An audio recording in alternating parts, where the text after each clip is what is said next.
Welcome to An Honorable Profession, a podcast giving America hope since 2018. I'm Ryan Coonerty. Along with Debbie Cox Bultan of the New Deal, I'm lucky enough to be your co-host.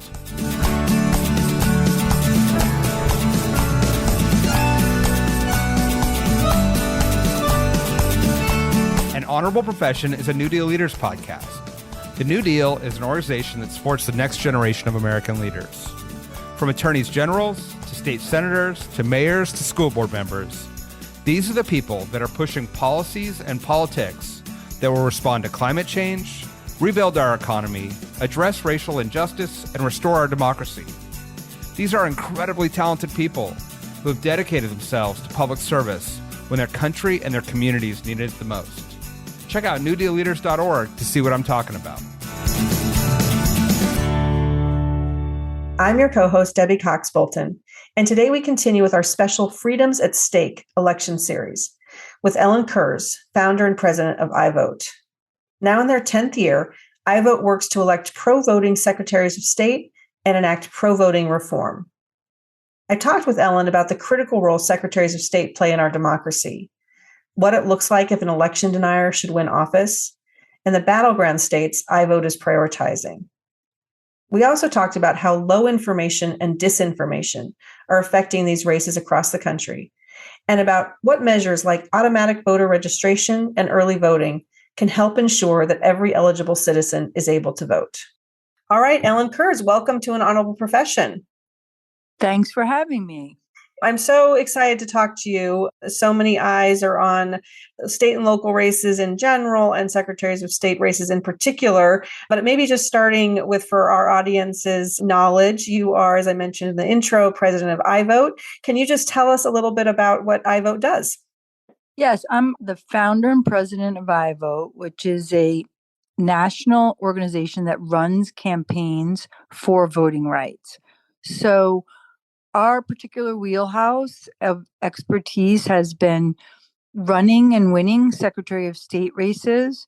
We'll be a decade old, actually, in this winter.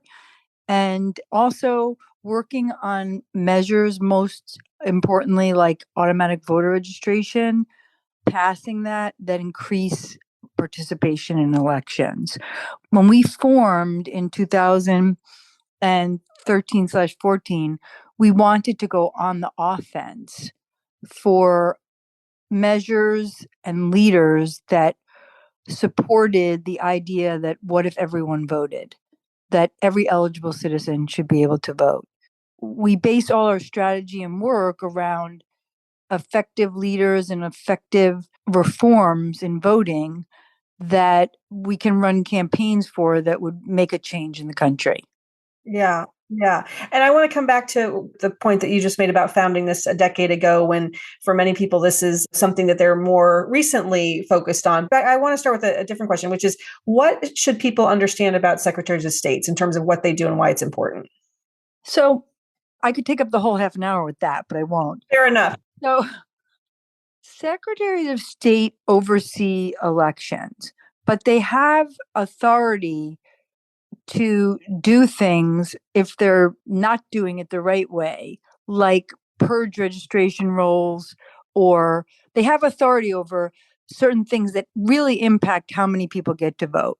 The registration rolls in particular, but also all sorts of minutia, like how many machines are placed in how many districts, whether or not they're going to promote and push all sorts of these reforms. Like, for instance, in the pandemic, how many drop boxes, secure drop boxes got put around. There's all sorts of what seems like boringly administrative jobs, but really are philosophical and strategic about whether you see your job as a person who is just trying to make sure everyone can vote, every eligible citizen, or what we've seen in the past decade, which is people who see their job as deciding who gets to vote. And we just strongly believe the country has a participation problem in elections to begin with. We don't have a high rate of participation in elections. On local levels, sometimes it can dip down into the teens. a percentage of eligible voters that vote. In midterms, it's bound to be like in the 40% of eligible voters, and that's only eligible voters. If you look at all eligible citizens and how many people actually vote, it's really dismal. And we don't need extra layers to make it harder to vote, or partisan players coming in and trying to decide which voters get to vote, because that is exacerbating a problem that our country has to begin with. We have a problem that not enough people vote, and we should all be working together to increase the amount of people that vote.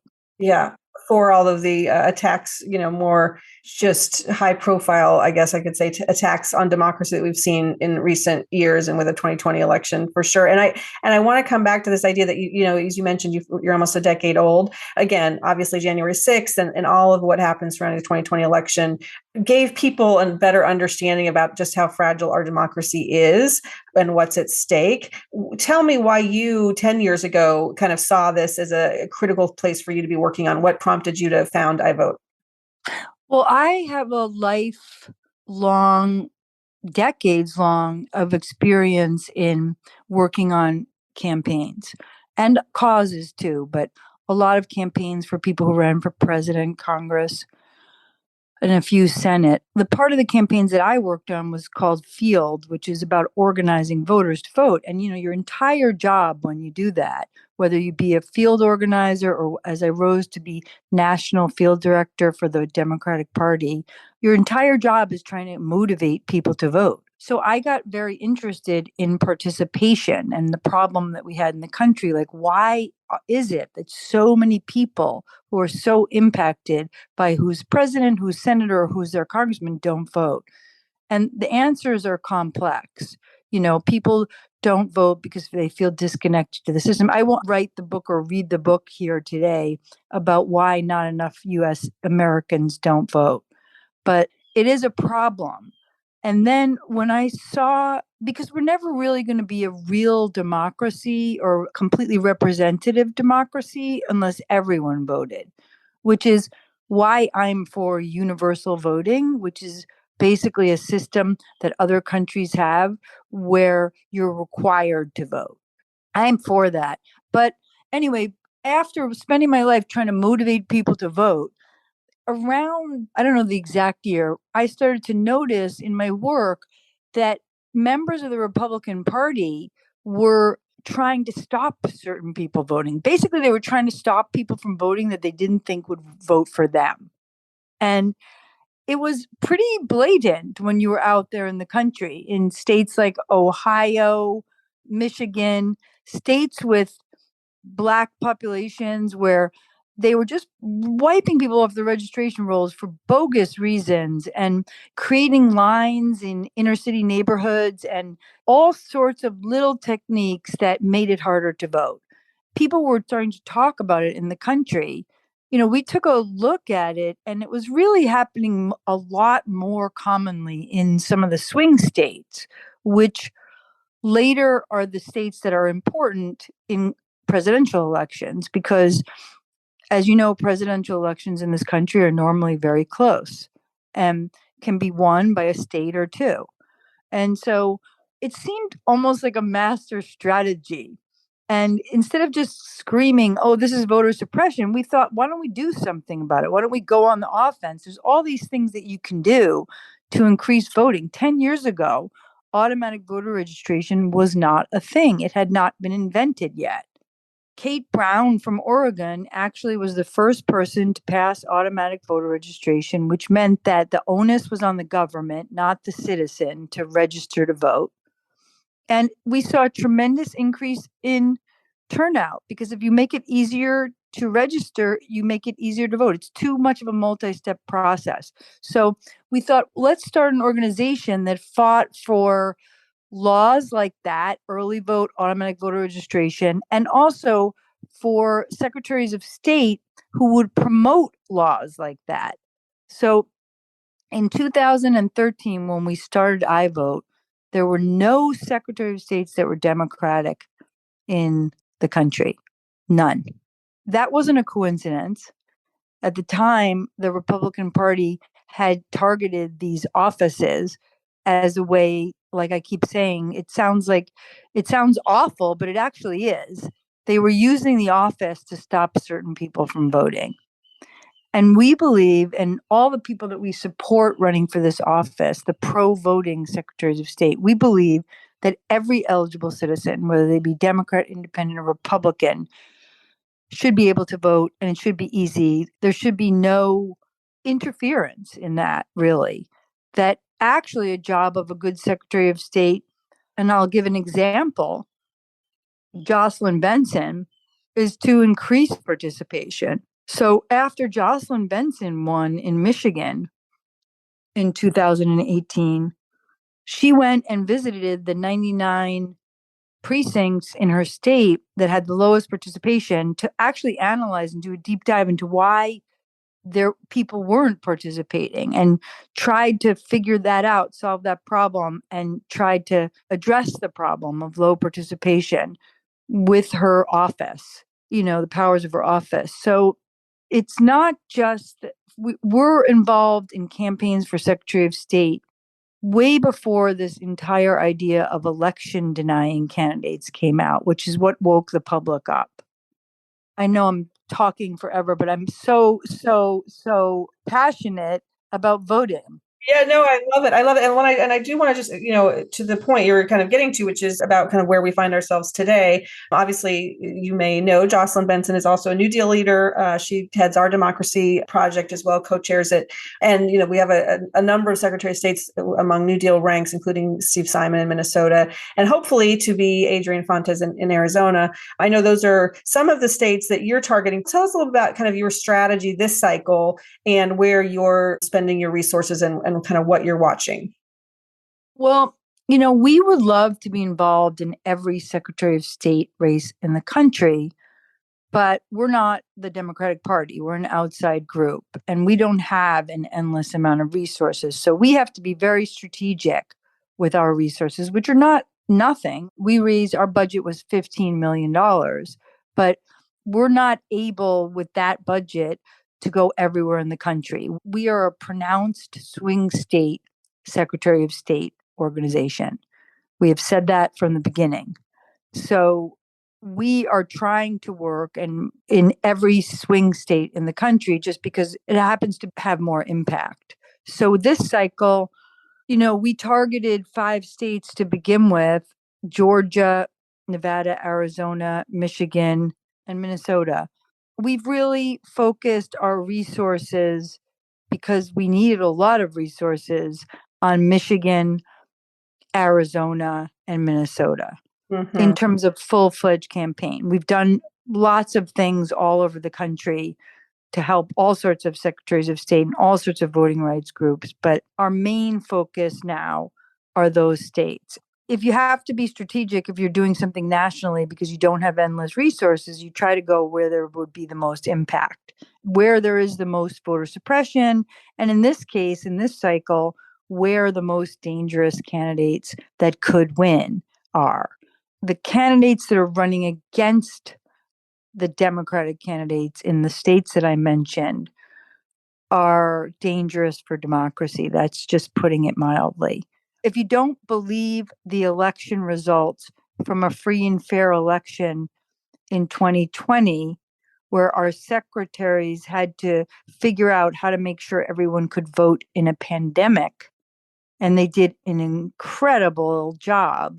The woman that we elected in Arizona, Katie Hobbs, who iVote, literally, we were the only people that believed that she could win the Secretary of State race, and coordinated with the party and ran a $3.5 million campaign. And then we knew it was important, but little did we know there was a pandemic coming, and she was going to stand between all the people that's saying that vote by mail was fraudulent, when 85% of Arizonans vote by mail. They're on the permanent vote by mail list. And she has had to stand up every single day to a bunch of lies, frankly. Yeah. Because we see the candidate in Arizona as such a setback, should he win, for making sure that everyone can vote. if a candidate is telling you that after some real audits in Arizona, risk limited audits done by professional auditors, and then fake audits done by business people that Republicans put in place, and no one found any evidence of anything wrong with the election, and the candidate is still telling you they wouldn't have certified that election because they believe it's fraudulent, they're making it up. If they're making it up and they wouldn't have certified an election where the people of Arizona spoke, the will of the people was that Joe Biden should won that election. He won, not by a lot, but he won. And there's been one piece of evidence that said that he didn't win, or that there was anything fraudulent, or that anybody voted fraudulent. And yet they still carry on. So if they're telling you that now, you know what they're telling you is that in the future, they don't care about if the voters speak. They care about what their thoughts are. And frankly, they're lying.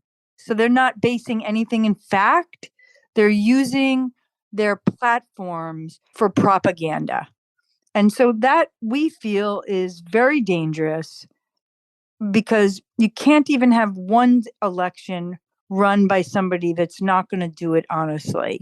Yeah. And this is how we feel basically in a nutshell, that people like Fincham running on the GOP ticket in Arizona, and Caramo in Michigan, and Crockett in Minnesota are lying.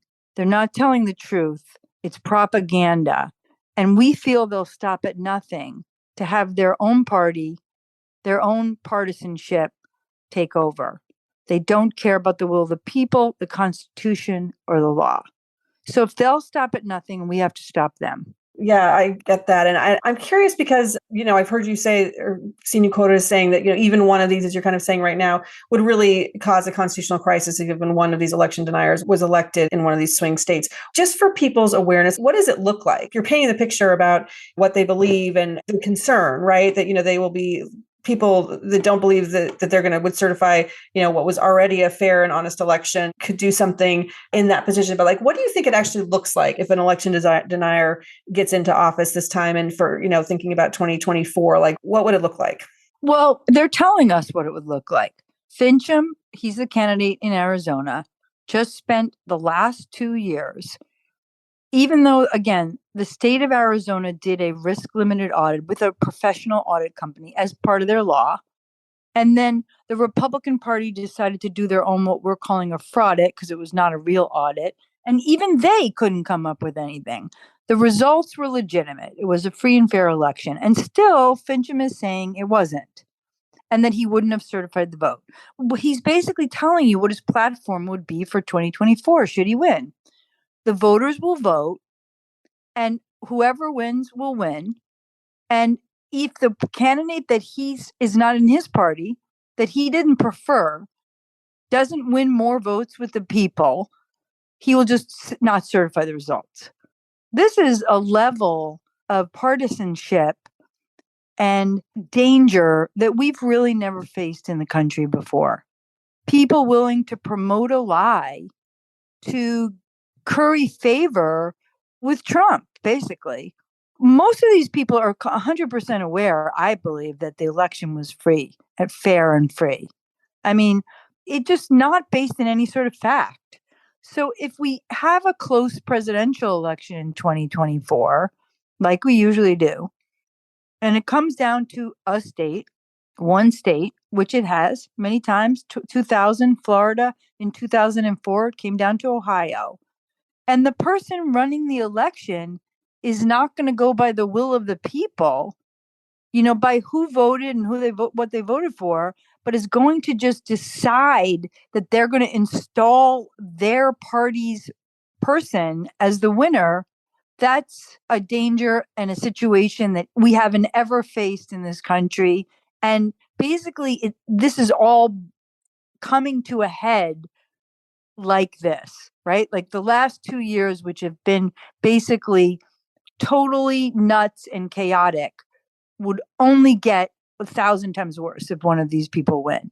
Yeah. The country could easily be thrown into a constitutional crisis where the people that came to Washington on January 6th almost caused the peaceful transfer of power for the first time in this country's history.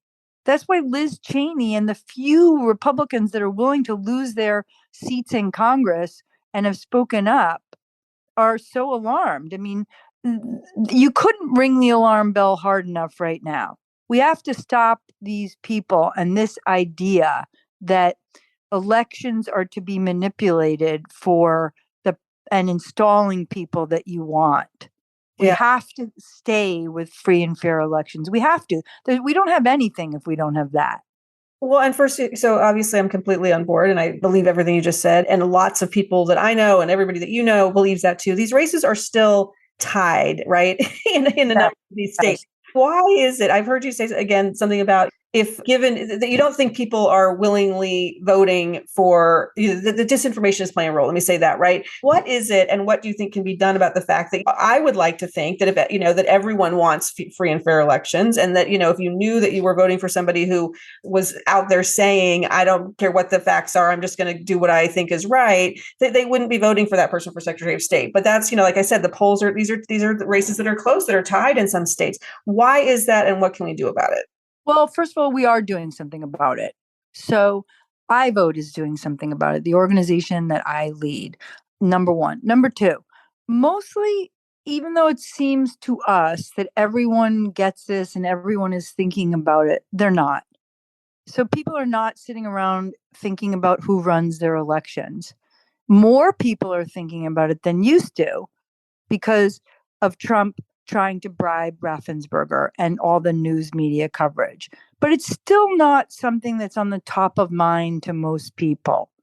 So that is why we have to communicate to voters about who these people really are and what they're really proposing and what they really stand for. And that is what iVote is doing with the funding that we've received. We are telling people, communicating with voters the truth about who these people are that are running for Secretary of State.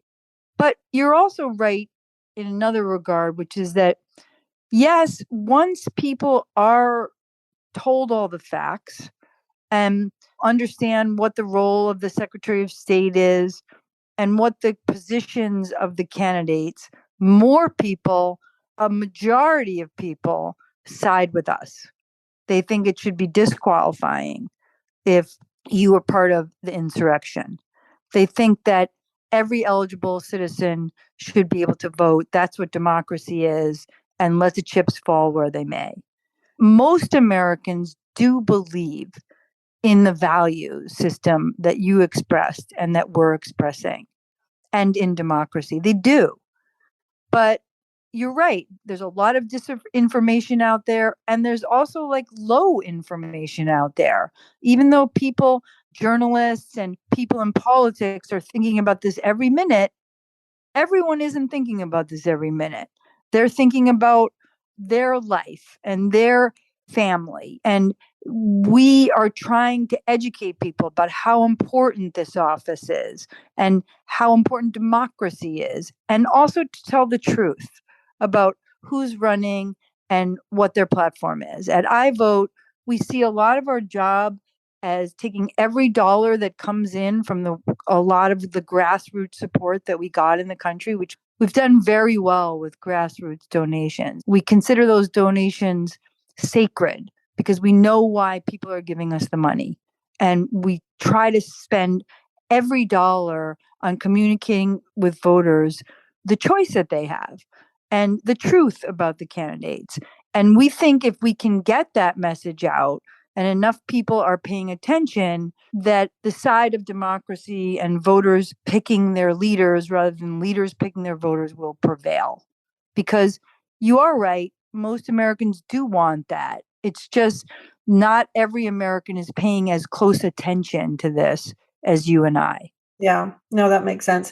And I want to end with a question that's a little bit adjacent, if you will. I mean, I think this is so important, and we're going to be watching, and all of these secretaries of state races, and it matters so much. And I just, I hope, thank you for the work you're doing, and I hope that people really understand the stakes in these races. Mostly, what New Deal does for a living is on the governing side of things, and a lot of our listeners are sitting elected state and local elected officials, the staffs, and people who are following governing issues. So I know you mentioned automatic voter registration as one of the areas that you've worked on. Is there anything else that you would flag for people who are actually in office currently that also you would hope to see in a country or in a state that is prioritizing, voter participation and trying to suppress or trying to stop voter suppression? What are some of those other issues that you guys promote? I mean, honestly, 10 years ago, none of these things were being discussed, and they were being manipulated by the Republicans to stop certain people from voting. But now I feel like everyone who is in this office for the right reasons, or in this office because they want to make sure that everybody can participate, is aware of the things that do the most to help people vote, which is automatic voter registration is definitely the most important, because it cuts out an entire step. And especially for young people, they're not going to go down to City Hall and fill out a piece of paper to register to vote. Just some of the voter registration deadlines are absurd. 3-4 weeks before the election. I don't know. I have a 25-year-old daughter, and I know a lot of her friends, and I'm telling you, they're not doing that. So automatic voter registration is a game changer. We proved that by running a 4-year campaign in Nevada to pass it, because you have to pass it twice there. And then Nevada last cycle, after we passed it, became the state with the highest increase in voter turnout, and it was directly a result of automatic voter registration. But there's early vote, right? Where a lot of people, these are so no-brainers that I almost feel silly saying this, but they're early vote, which is so critical because people are working, people are busy, and why do we have one day to vote? That one day that's a Tuesday, that just makes no sense. More places to vote and more machines that are available. Obama came out with that report 10 years ago, or maybe 11, 12 years ago, about reforms. Most of the good government people are working on these things, and things have gotten a lot better in a lot of states. Where you have a Secretary of State like Jocelyn Benson or Steve Simon, turnout has increased. Lots of people were able to vote in a pandemic that wouldn't have been able to vote had they not been persistent and done everything that they could. So I'm not a government person. I am definitely a campaign strategist, but those things can be passed, through the ballot, through the legislature. If you don't have a friendly legislature who wants everyone to vote, right now there's something on the ballot in Michigan from Promote the Vote that has a 8-step set of reforms that is really important to democracy. I would encourage people, if they lived in Michigan, to look that up and consider voting for things that will help more people vote. We have made a lot of progress in the country through the ballot, through legislatures, through secretaries of state that believe in voting. And hopefully we can get past this cycle, stop these election deniers in their tracks, and continue to move forward, because democracy is a work in progress. It's not something that's done. As I think Jocelyn Benson always points that out, and she's probably, I would say, like the top person in the country on this. And she's, as a leader, she's constantly pointing out that it's not over with. It's never over with. It's something that we have to keep working at to improve and to make it better and to make it so that more people have access to voting, more people can vote, so that we're a more representative democracy. Yeah. Well, amen to that, all of that. Yeah. So thank you for what you're doing, even though it's not in what I do. It sounds like it's important. Yeah. Well, I think both what you're doing to get the right people, the people who are elected, who are going to defend our democracy, and then for us to help them with ideas that can continue to make sure that the democracy is secured, I think are both important. But thank you so much, Ellen. Very important. Yeah. Thank you for what you're doing. Appreciate you being with us. And we will Thank you. keep all of our eyes on all of these races come 13, 12 days from now. So thank you so much. Okay. Hopefully we're going to win them all. Thank you. Have a good weekend. You too. Take care. Bye-bye. Thanks for listening to An Honorable Profession. Please subscribe to hear more amazing leaders. and keep asking your elected officials to be honorable. Boots Road Group produces podcast. I'm Ryan Coonerty, and because we keep things honorable, no tax dollars were used in the making of this podcast.